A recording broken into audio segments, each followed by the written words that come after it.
G'day, welcome to Matt's Workshop. Just like to wish you all a very happy new year for 2016, and this short video is just about things that have been happening in the shed, some updates on some of the projects I'm working on, and some of the new machinery that I've acquired over the last week.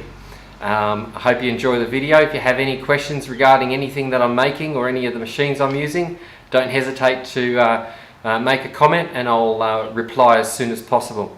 Cheers. Share them with you. This one in front of me is a bench seat which I'm working on.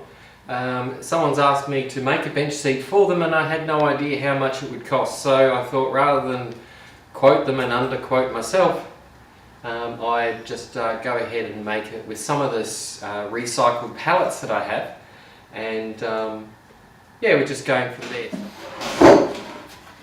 So these are the ends that I've made for the bench seat. I've laminated the cross members of the pallets together, just using a biscuit joiner, and then using a router, marking out and rebating where the seat and the back is going to go. So it's been quite a big learning curve for me, seeing as though I'm a beginner woodworker, and I'm actually quite happy with the results so far. And in a future video I'll show you the final piece, the other end. So, and all this originated just from a picture that a prospective customer sent me saying, could you make me a bench seat that looks like this and how much would it cost? So like I said, rather than underquote myself and not get enough to cover my time and the materials, I've decided to go ahead and make it, and I'll just show you a picture of that now. The original picture that she sent me.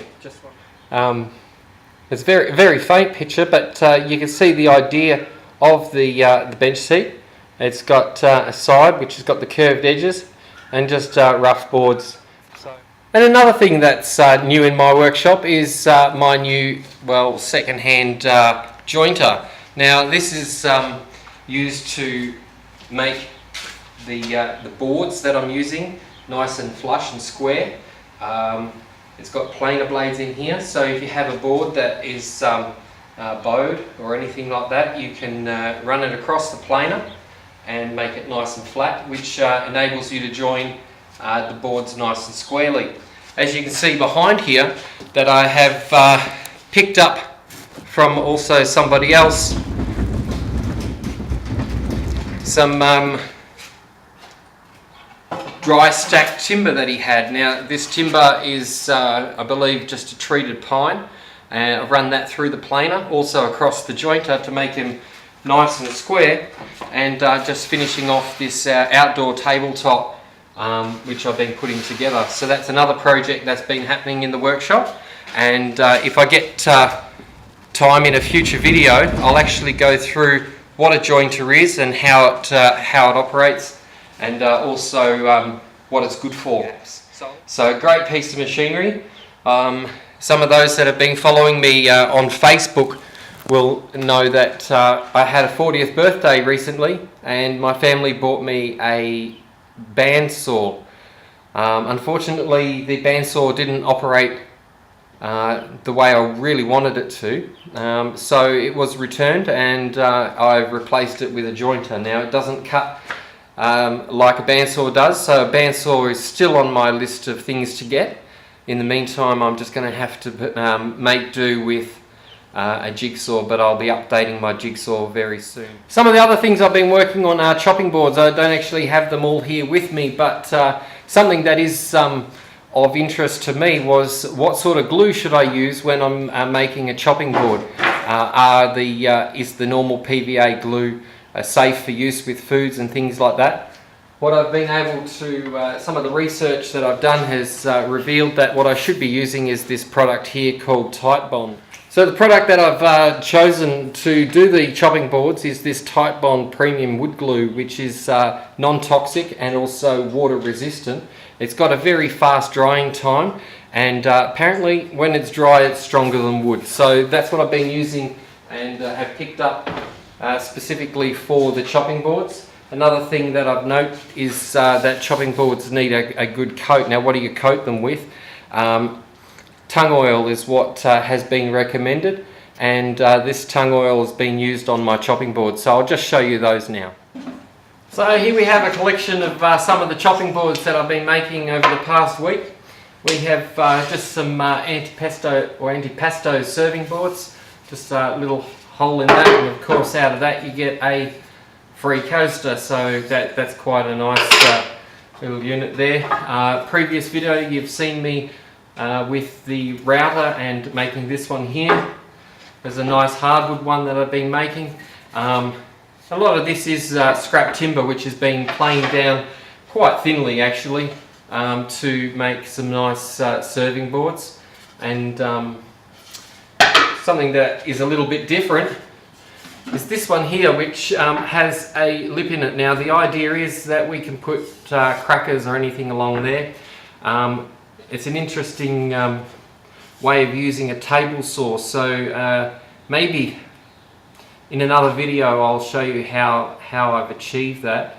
It's not done with a router, it's actually done with the table saw blade and running it over on a slight angle, obviously against a fence which is well secured.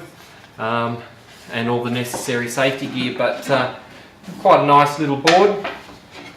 Just been trying different shapes, different timbers, different colours, and again all these have been made with recycled timber. There's a piece of cypress down the middle.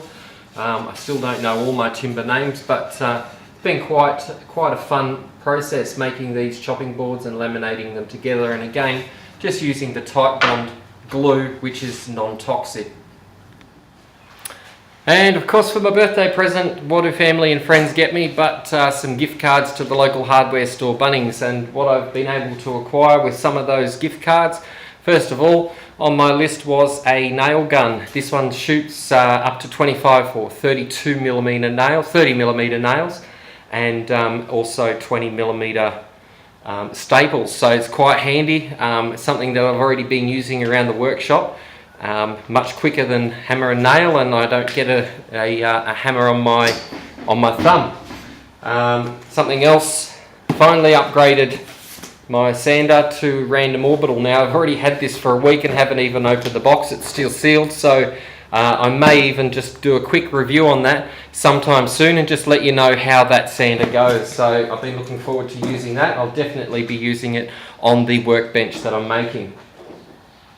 Something that never goes astray in the workshop is a nice set of drill bits and spade bits. So also they've already come in handy with some of the projects I've been working on. And finally, just somewhere to store all those screws and nails. Some of the staples and things like that. Very handy little storage unit that I can even just take the screw packets out and go work on a job. So very happy with this little kit. And again, I'd like to wish you all a very happy new year, and look forward to some videos for this year. I don't know what projects I'm going to be working on, but be definitely recycling old pallets. And if you have any ideas, or if you'd like some information on the products that I'm using, just drop us a comment below and I'll be happy to answer. Take care, and wishing you and your family a safe year. Cheers.